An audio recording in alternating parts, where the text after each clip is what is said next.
안녕하세요. 중국에서 고깃집을 운영하고 있는 중고 채널 홍대앞 고깃집 돼지아빠입니다. 영상을 참 많이 찍었는데 아직 편집을 못한 게 되게 많습니다. 오늘도 마찬가지로 시간을 알려드리면서 시작을 할게요. 10시 4분 11월 4일 목요일인데 더 추워질 예정인 것 같습니다. 정말 겨울이에요. 이렇게 입고 다니면 좀 춥습니다. 오늘도 무슨 영상을 찍을까, 뭐에 대해서 한번 얘기를 해볼까 고민을 많이 해봤는데 원래 주제를 정했었습니다. 근데 오늘이 한국에서 수능을 봤다고 하더라고요. 그래서 오늘 갑자기 생각난 주제에 대해서 한번 말씀을 드려볼게요. 공부란 한 개인의 삶에 어떤 영향을 주는가에 대해서 오늘 얘기를 한번 해보고 싶습니다. 근데 저는 일단 주제에 대해서만 말씀드리면 저는 공부를 워낙 안 했습니다. 결론은 못한 거죠. 제 핑계를 말씀드리면 공부를 안 하신 분들은 대부분 저랑 비슷할 것 같아요. 저는 공부를 해야 되는 이유를 몰랐습니다. 이걸 왜 해야 되는가, 이걸 왜 배워야 되는가. 사실 어렸을 때는 컴퓨터 게임만 하고 뭐 물건 뜯는 거 좋아해가지고 이것저것 뜯어보고 저학년 때까지는 학원 다니고 배웠던 거에 대해서는 그래도 성적이 나왔던 것 같아요. 중학교 진학하고 나서 고등학교를 가지 않습니까? 전체 석차가 나옵니다. 그때 제 석차가 90%더라고요. 그러니까 전교 10명이면 제가 9등 뒤에 1명. 공부 못한 게 되게 창피하더라고요. 근데 공부는 안 했어요. 흥미도 없고 제가 되게 산만했습니다. 집중도 잘 못하고 해가지고 공부하려고 앉으면 그 과정도 힘들었어요. 앉기도 힘들 뿐더러 앉아도 책을 잘 안 봤습니다. 가끔 제가 조금이나마 흥미 있는 거는 어떻게든 붙잡고 공부를 하면 그래도 한 90점은 나왔던 것 같은데 그거 제외하면 숨이 안 가르 따지면 가가가가가 그랬습니다. 그래서 공고를 가게 됐습니다. 좀 친하게 지냈던 친구가 어디 공고 가자 막 그랬는데 그마저도 그러니까 10명 중에 9등이면 갈 수 있는 데가 없더라고요. 그래서 저는 리라 출신입니다. 어디 가서 리라 출신이라 그러면 집에 돈 있다. 근데 얘기는 끝까지 들어봐야죠. 공고 출신입니다. 지금은 아트고등학교라고 변해가지고 한때는 뭐 예술인 양성한다 그래서 뭐 주영훈 작곡가도 가서 애들 가르치고 했다고 하는데 거기는 또 2일 체제라 그래서 1, 2학년은 학교에서 수업을 받고 3학년은 실습을 나갔습니다. 그때 당시에 좋은 회사가 이제 아남전자, 뭐 롬코리아 이런 데가 있었는데 어떤 회사에 입사를 해가지고 쭉 다녔어요. 아침 9시까지 가서 저녁 9시에 퇴근, 집에 오면 10시, 한 달 임금이 아마 65만 원 정도로 기억하는데 그렇게 1년을 다니고 거기 회사에서 경영 특례를 해준다 그랬는데 대학 갔습니다. 넣을 수 있는 데가 몇 개 없더라고요. 여주대학이라는 데를 갔어요. 거기도 야간으로다가 컴퓨터는 좀 좋아하는 편이라서 컴퓨터 공학과를 갔습니다. 그리고 진학을 해서 공부 당연히 안 했죠. 1학기 때 학점 0.89 선동열 방울 나오지 않았습니까? 공부 엄청 안 하고 1학년 다니고 휴학을 했어요. 군대는 또 가기 싫으니까 배우특례 하려고 막 준비를 했는데 아는 형이 자기 아는데 소개시켜준다고 그거 기다리다가 한 1년 정도 다 지나갈 때 그때 대선 레이스를 막 했는데 그 당시 이 후보 그 아들 병역 비리가 터져가지고 병역 특례 인원이 12,000명에서 4,000명으로 줄어버렸어요. 3분의 1로. 그래서 병역 특례도 못 받게 되고 해가지고 알바하다가 되겠다. 군대는 빼도 박도 못하겠구나. 근데 자존심이 있어가지고 나라에서 부르는 건 가기 싫다. 내 발로 가겠다. 그래가지고 의경 가려고 그러다가 마침 또 그때 뉴스에서 이제 의경 누구 맞아 죽었다 뭐 이게 나와가지고 어머니가 반대를 하시더라고요. 그래가지고 해병대를 지원했습니다. 제가 당시 177.5인가 체중이 52kg밖에 안 나갔는데 체력 시험을 보잖아요. 전 떨어질 줄 알았어요. 친구들이랑 갔죠. 근데 그때 통보가 오더라고요. 합격했다고. 2등급인데 합격했다고. 그래서 해병대 갔습니다. 남자분들이 그렇지 않습니까? 정신 차리기보다는 이제 현실을 어느 정도 직시를 하는 것 같아요. 너무 생각 없이 인생을 살아왔구나. 팔도에서 모인 여러 사람들을 만나보니까 제가 너무 온실한 화초처럼 살았구나. 그래서 제대를 했죠. 그리고 이제 복학을 했습니다. 학점은 한 2.5 정도까지 올린 것 같아요. 근데 관건이 뭐냐? 이 스펙으로 어딜 갑니까? 이력서를 넣으려고 딱 잡코리아 이런 거를 켜봤는데 할 수 있는 데가 없는 거예요. 그나마 제가 컴퓨터 유지 보수가 가능하고 그랬으니까 그거대로 찾아본 병원 PC 넣는 그런 회사가 있었는데 되게 소규모 총 4명이 됐습니다. 아무튼 거기에서 일을 했는데 그때 계약 연봉이 1,650만원 1년에 그걸 다녔는데 사장이 되게 많지 않습니까? 원래 오늘 찍으려는 컨텐츠가 희생을 강요하는 업주. 제가 만나려는 친구도 4, 5개월 만에 연락을 해가지고 밥 함께 하자 그랬는데 이번 주 만나기로 했어요. 근데 연락이 안 해요. 그래서 오늘 연락을 해보니까 계속 출장 나가 있대요. 쉴 수가 없대요. 때려치고 싶대요. 근데 못 때려친대. 이런 사람이 엄청 많죠. 저도 그런 쪽이었습니다. 일이 없는데도 집에 못 가게 해요. 그리고 제가 밤 10시에 제 개인적인 일이 있다고 그걸 얘기하니까 막 쌍욕을 하면서 죽이려고 하더라고요. 퇴근이 6시인데 쓸데없는 막 간섭을 시킵니다. 자기가 집에 안 가니까. 때려쳤는데 그때 정말 많은 걸 느꼈습니다. 그래가지고 안 되겠다, 정말 공부 제대로 한번 해보자. 그래가지고 편입 공부를 했습니다. 학단의 친구도 이제 자퇴를 하고 걔도 편입을 할 생각이 있어가지고 같이 김영학원이라고 다녔어요.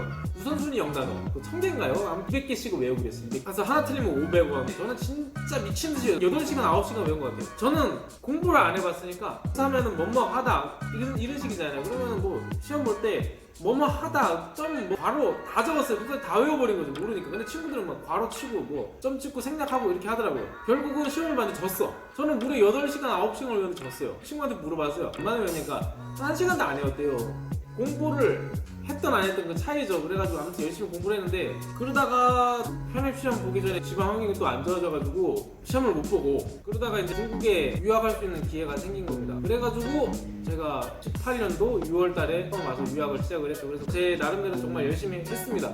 그렇다고 막 목숨 걸고 있냐, 또 그건 아니에요. 근데 중국 대학도 편입이 되더라고요. 그래가지고 1년 동안 어학연수를 하고 3학년으로 편입해서 4학년 졸업하기 전에 한국 회사에 취업을 해가지고 일을 시작을 했습니다. 그때 급여도 12만 인민폐, 지금 환율로 해봐 2천만 원. 회사 사장도 아무튼 뭐 여러 가지 이유로 해서 이제 거기도 퇴사하고, 저는 공부에 대해서 열등감이 좀 많아요. 친하게 지냈던 친구들은 다 인문계였고 저는 실업계고, 그리고 좀 창피했습니다, 공부를 못했던 거에 대해서. 그래가지고 어느 방면으로는 자기 위안, 그리고 어느 방면으로는 이제 취업을 위해서 중국 와가지고 열심히 공부를 했는데, 솔직히 말씀드리면 저같이 했으면은 10중 8구 상당수 이력서를 넣으면 필터링을 당해서 면접도 못 보고 시험도 못 보고, 이제 그것까지 깨달으니까 나이가 30이 넘었습니다. 영어, 토익, 그리고 중국어는 HSK, 그리고 오픽 이런 거를 다 준비해가지고 커트라인은 다 넘겨놨죠.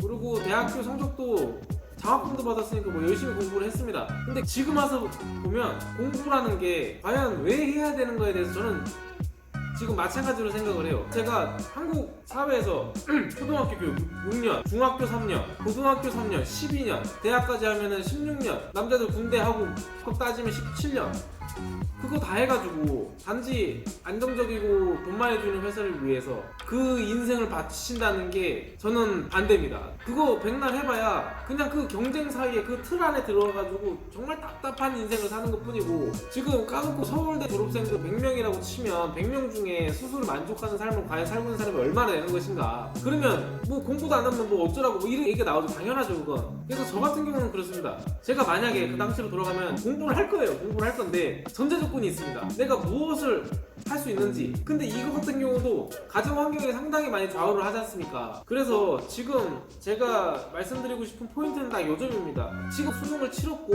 그간에 준비를 정말 열심히 한 학생들도 있고 아닌 분들도 있고, 근데 수능이 전부는 아니고 공부, 성적, 그리고 학점, 좋은 대학교 이런 게 인생의 만족도, 그리고 수익, 영향은 물론 주죠. 근데 이게 절대적인 아니라는 거. 그래서 만약에 제가 지금 고3으로 돌아간다고 하고 제가 진짜 피나게 공부해가지고 상위 1% 안에 들어가는 그런 정도로 공부를 했으면 당연히 그쪽으로 베팅을 하는 게 맞는 것 같은데, 만약에 90% 완전 밑에 이런 분들은 사실 저는 일단 공부에 대한 열등감 이런 거는 저는 절대 느낄 필요가 없다고 생각을 해요. 그거를 자기가 보완을 한다? 그런 분들도 상당히 많습니다. 저도 어느 상당 부분은 그랬으니까 열등감 때문에. 제가 고3이면 며칠은 푹 쉴 거예요. 푹 쉬고 저는 좀 이런저런 많은 경험을 하는 게 정말 좋은 것 같아요. 이게 돈이 없다고 가정을 하고 부양가족이 없다는 전제 조건을 달겠습니다. 그러면 일단 저는 알바를 구해가지고 목표한 돈을 한번 모을 거예요. 일정 돈을 모으고 많이 돌아다니는 게 좋은 것 같아요. 진짜로 인생에서 1년, 2년은 엄청 긴 시간은 아니지 않습니까? 주변에 친구를 섭외하든지 아니면은 그런 모임을 찾아보시든지 해가지고 어느 정도 여행 같은 거를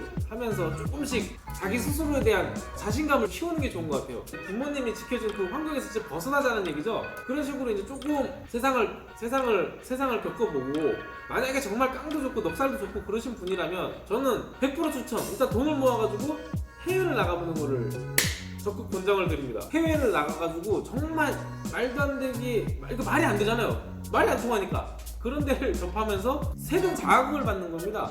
그렇게 어렵진 않습니다. 뭐 비자 비용, 그리고 경비, 비행기 값 100만 원이면은 열흘 이상 다닐 수 있어요. 만약에 200만 원 모았다, 진짜 자전거로 저기 트레킹 청도로 들어가가지고 홍콩까지 한 킬로 될 겁니다. 그렇게 다니는 분들도 있고, 그렇게 세상을 세상을 대면하는 거죠. 대면. 나 자신과 세상을 대면. 그러면 생각이 넓어지고 내가 뭔가 할 수 있는 거, 내가 해보고 싶은 거, 아니면은 이거 도전해볼 수 있는 거, 이런 게 조금씩 가닥이 잡힙니다. 진짜 뭐 피아노 치고 악기 다뤄보고 수영도 해보고 그러면서 자기의 재능을 찾을 수도 있겠지만 솔직히 불가능하잖아요. 그래서 제가 말씀드린 거는 일단 부양가족이 없어야 되고 졸업을 해가지고 이제 시간이 어느 정도 있어야 됩니다. 그러면 사소한 계획부터 세워가지고 한번 나가보세요. 1년을 자기 인생에 투자를 해본다는 생각으로 일도 해보시고 일도 열심히 하셔야 돼. 정말 내일처럼 고깃집에서 일을 하다가 제가 인수를 했지 않습니까? 제가 열심히 안 하고 그냥 아이고 돈 주겠지 이런 마인드였으면 제가 지금까지도 오지도 못했죠. 무슨 일을 하실 건 정말 열심히 최선을 다해서, 그리고 남들이 안 하는 걸 더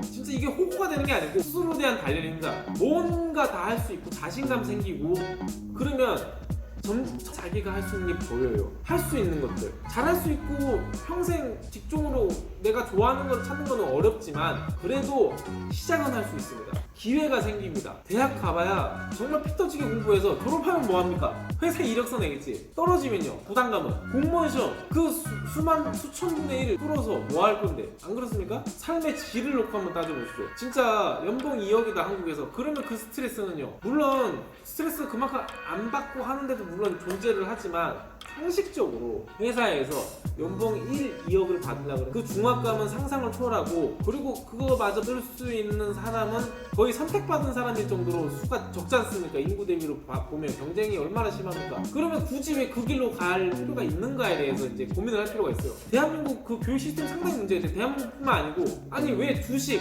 재테크 아니면 뭘 할 수 있는지 이런 거에 대해서 왜 안 가르치고 뭐 국영수 이딴 거 해가지고 어쩌란 말이에요. 안 그렇습니까? 전혀 필요 없어요. 어디다 써먹을 건데요, 안 그래요? 그래서 말씀드리면 지금 수능 보신 분들 정말 수고 많으셨고 뭐 생각하기 나름입니다. 근데 만약에 제가 다시 고등학교 3학년으로 돌아가면 저는 열심히 일을 해서 일을 하면서 뭔가 할 거를 준비를 해볼 것 같아요. 제가 뭘 정말 하고 싶은 게 있다 그러면 거기에 올인하면 되겠죠. 근데 저는 그랬어요. 아무 꿈도 아무것도 없었습니다. 지금은 꿈도 있고 희망도 있고, 그리고 저는 나이가 이제 곧 40이지만 저는 뭐든지 다 할 수 있다고 아직도 생각을 해요. 근데 제 주변을 물어보면 이제 뭘 더 하긴 두렵답니다. 어렵답니다. 못한답니다. 전 이해가 안 가요. 왜?